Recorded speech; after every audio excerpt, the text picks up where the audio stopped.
ladies and gentlemen, boys and girls. Welcome to the, I think it's the fourth episode of the Foundation of Mathematics.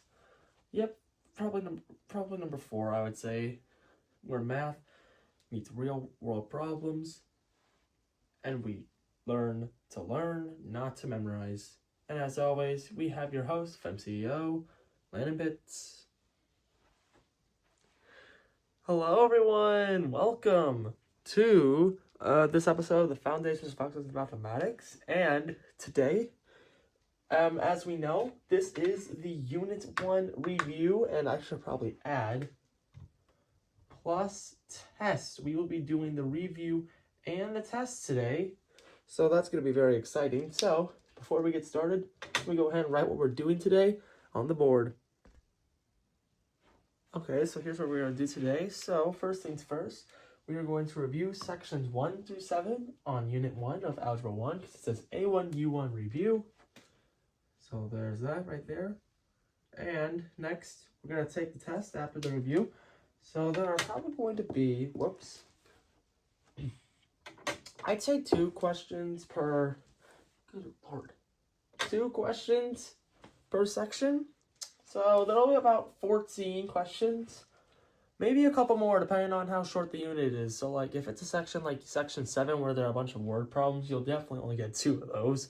But if it's a shorter topic like section 1 to 3, then, and I'll put them in sets because I don't want to put all the questions here at once. Like I want to put them in sets. So, and then I'll put the answers over here at the end. So first, let's go ahead and review.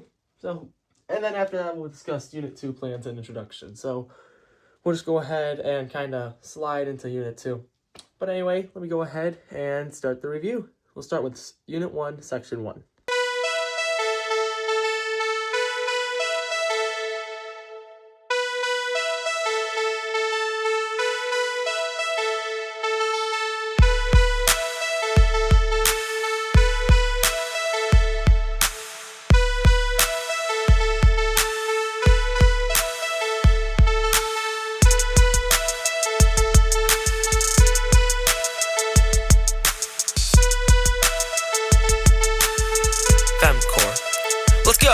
It's a new day in the new year of 2026. The FEM is going to be the reason the math semester will click.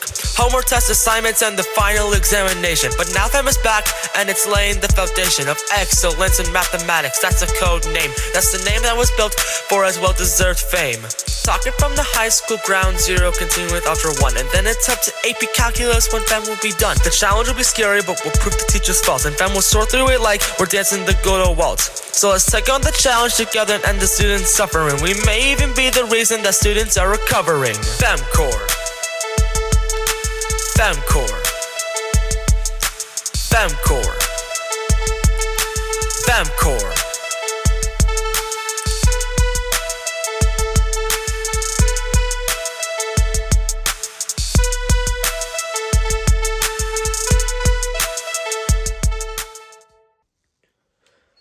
Alright, so here's our first set of problems. So section 1 covered one-step equations. So I want you to get 3 or more of these problems correct in order for you to move on. But if you get 2 or less correct, I don't want you to move on to the next section because I want to make sure that you have all of the concepts and ideas learned. So if you don't get 3 or more correct, then you should go back, check my YouTube channel, and go to the episode that said one-step equations where I teach stuff there. Now, that technically was season 1 of FEM, but if that did not, because like obviously that was back in the summer, so maybe it's a little outdated, but if you have questions, please ask in the comments. I will have them turned on and I will answer them promptly. So go ahead and try these problems and then we'll get the answers in a moment. So go ahead and pause the video right now. Good luck.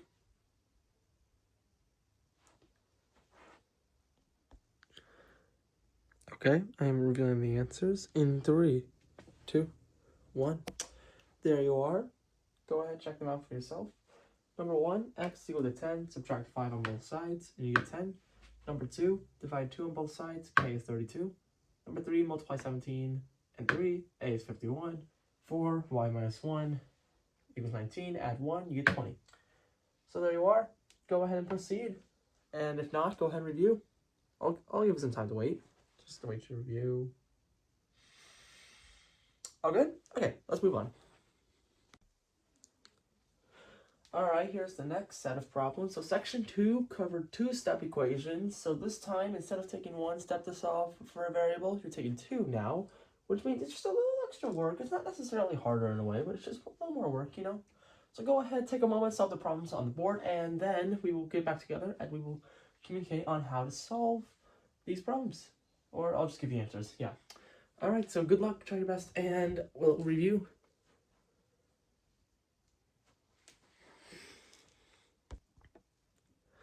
Okay, I'm revealing the answers in 3, 2, 1. And these were kind of more difficult than usual, especially problems like number 2. So number 1, 10 equals a plus n3. Subtract a on both sides, you get 2 equals n divided by 3. Multiply 3 on both sides, and n equals 6. And then 2, what you had to do here is you had to basically, it was 2 steps, because first you had to add these. So 3 plus 4 is 7. So it would be y over 7 equals 80. And then 80 times 7, you might have needed a calculator for that, but the answer here is 560. 3 was easy. It was just subtracting 4. 2x equals 14 divided by 2, and it's 7.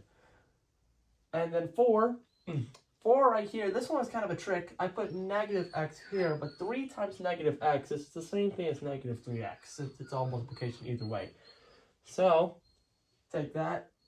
Okay, so plus 7, obviously you have to subtract 7 first. So you're left with negative 3x equals negative, no, not negative, I lied. Negative 3x equals positive 12. So then you divide by negative 3 on both sides, and you get x equals negative 4. So, if you got 3 or more correct, go ahead, proceed, master. But if you didn't, go ahead, review, check out the video that covered two-step equations, it should say. And I'll go ahead and give you some time to review. Okay, all good? Perfect, let's move on. All right, so we got the next set of questions up on the board right now. So go ahead, take a moment and solve for x in every single one of these problems. And you may want to actually take a moment because these are actually kind of tricky. But don't worry, they're not impossible. Not yet. No, I'm kidding. No, that's later. That's way later. Don't worry. Okay, so go ahead, take a moment and solve. Good luck. Oh, I gotta move. My bad. There you are. Good luck. I'm revealing the answers in 3, 2, 1. Okay, go ahead, check your work. X is 1 for number 1. And then 2 is kind of tricky. You might have had to pull out a calculator for that. So you could have either gotten 2.1, or you could have gotten 1 over 10. Or you could have gotten 21 over 10, which is simplified to the nearest simplified fraction. Maybe improper, but I'll still take it. I'm not that strict about it. Number 3 is 0. And then 4 is equal to 4. Yeah, 4. But that wasn't a clue though. Okay, so if you got 3 or more correct, proceed, master, or go back and review. All good? Perfect. Let's move on. Alright, so let's go ahead and move on to section 4. And section 4 covered solving with variables on both sides. So basically, it's kind of like sections 1 to 3, but this time we have variables on both sides. Self-explanatory. So here we go. Solve 1 to 4. Go ahead and give it your shot. And I did mess up. The thing said rewatch unit 1, section 1 video the whole time, but don't do that. Whatever section it is, just watch the corresponding video that it refers to. So this could be section 4 for FEM. So let's go ahead and give it a try. So pause the video, give the questions a shot, and then when we're ready, we can go and move on. Good luck.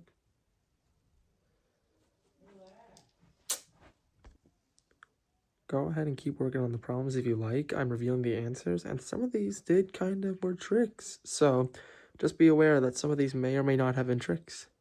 All right, I'm revealing in 3, 2, 1. And see what you got. Number 1 is x equals negative 10. 2, x equals negative 2.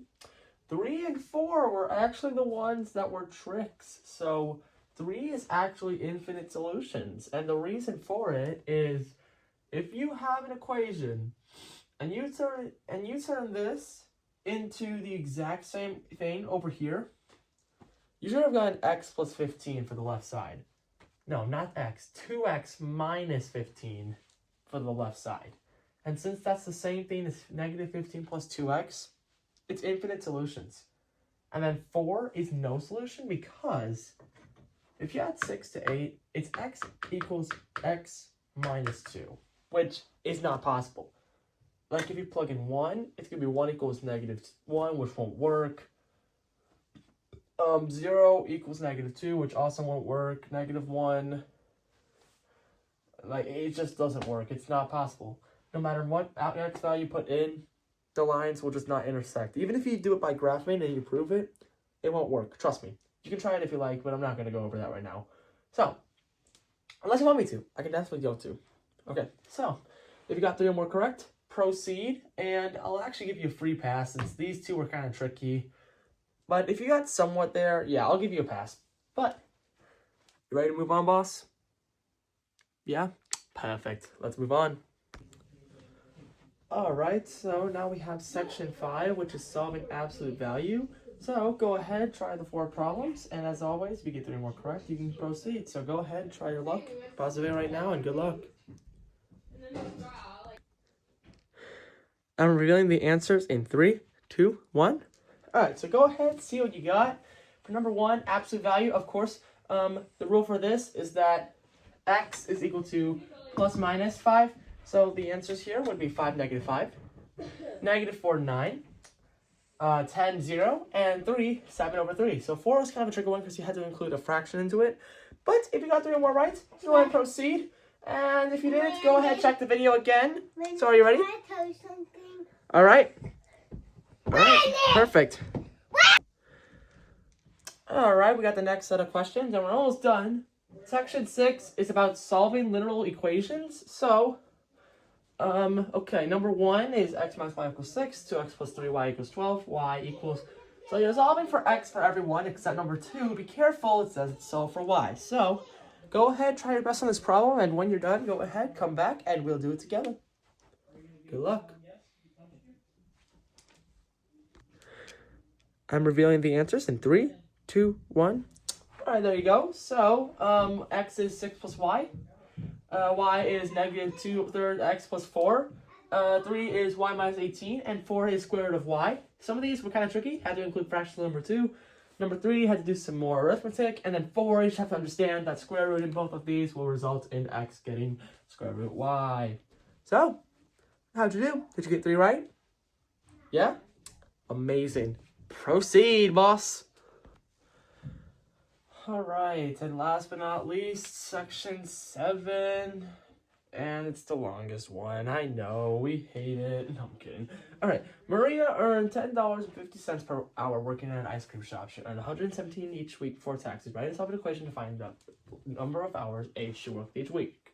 Bonus, if she earns $178.50 next week, how many hours does she work on that week? And then number 2 says Stephen belongs to a movie club in which he pays an annual fee of $39.95 and then rents DVDs for 99 cents each. In 1 year, Stephen spent $55.79. Write solve an equation to find how many DVDs he rented. And then assuming DVDs cost $20 each today, yikes. And Stephen rented the amount of DVDs from part A, what's the new total amount spent? So what I'm saying here is you have to figure out how many DVDs he rented here and then take that amount and plug that into $20 each today. So go ahead, try your best, and then I'll review the answers. And take some time because these are long. I'm revealing the answers in 3, 2, 1. Okay, so here we go. We got let's see here. 150.0h equals 147 because this is the salary. We want the amount of hours, and each hour she earns 10.50, which means multiplication. And then if she earned 147, this would be the equation, and it's 14 hours. And you can prove it by doing 10.5 for each hour. So 10.5 times 1 would mean $10.50 for the hour. And then if she earned 178.50 next week, then you would just change the equation to 10.50h equals 178.50, divide, and you would get 17 hours. I didn't put units. Always put units. Oh. Wow, I just muted myself. That was embarrassing. Yes, always put units though. Always. At least try to, if possible. Especially in physics. But we're talking math right now. Alright, and then next one, annual fee. So that's a stagnant value, which means that it stays still. And then a 0.99, that's the other one. I think it was a value that changes depending on a certain value. So then you subtract 39.95, get 0.99x equals 15.84. You probably have to pull out a calculator, and x is 16, so it would have been 16 DVDs.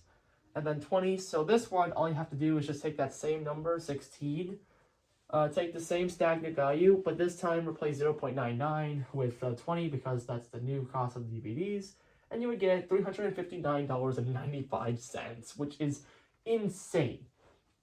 So, 1 point for each part. So, if you got 3 points, then proceed, but if you got 2 or less, then go back and move on. So, let me know if you're ready. All good? All right. And another thing about this section is kind of long. So what I'm actually going to do is I'm going to put questions 13 and 14 in the description of the video. I'm going to put it in the description because these ones are kind of long and it kind of does take me a lot of time, and I'm not going to like fill up the entire board with like majority of all this. So like question 13 and 14, you're gonna want to go to the YouTube description and just check that out yourself. So all right, so whenever you're ready to start the test, go ahead and unpause the video, but as of now, go ahead and pause and reflect. So take your time. All right, first things first, if you have made it this far, congratulations, you have officially completed the first unit of Algebra 1, and you have also completed the first unit of FEM. I'm so proud of you. It was touch and go for a while, and I did have a bunch of activities, but after 8 months, we have officially done it. So, I'm about to show you the test. So, I'm going to reveal it in 3, 2, 1, and that's all I'm going to share for the video. Answers are in the description, 13 and 14 are in the description. So please don't check the YouTube description until I post the answers. But anyway, here we go. Ready? Go ahead, take your time, and then check your answers in the description. You want to get 10 out of 14 for a pass. And if you get 12 out of 14 or higher, congratulations, you did good. If you get all the questions correct, then good job. But anyway, I'm Landon Pitts. Thanks for watching this FEM episode, and we will continue next episode with the Unit 2 introduction. As always, this is FEM. We're here to learn, not memorize, and we apply math to the real world. So, I'm Landon Pitts. I'll see you later.